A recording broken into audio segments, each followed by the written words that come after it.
What is COUNTIF? COUNTIF, one of the statistical functions, to count the number of cells that meet a criteria, for example, to count the number of times a particular city appears in a customer list.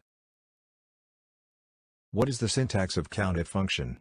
In simplest form, COUNTIF says, is equal to, COUNTIF, range means, where do you want to look, and criteria means, what do you want to look for.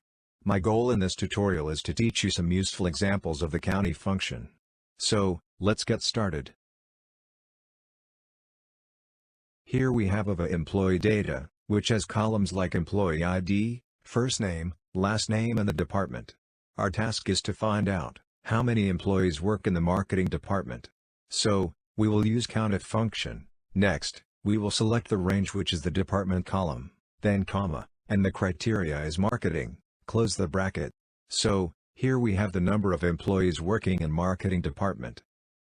Let's see one more example of the COUNTIF function.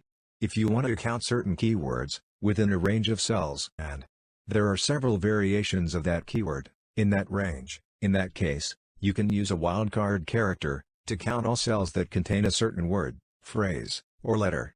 We'll see how that works in practice.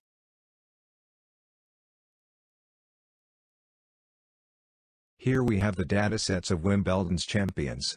Our task is to find out how many times Federer has won this title. So, we'll use COUNTIF, range would be column B, where we have all the names of champions.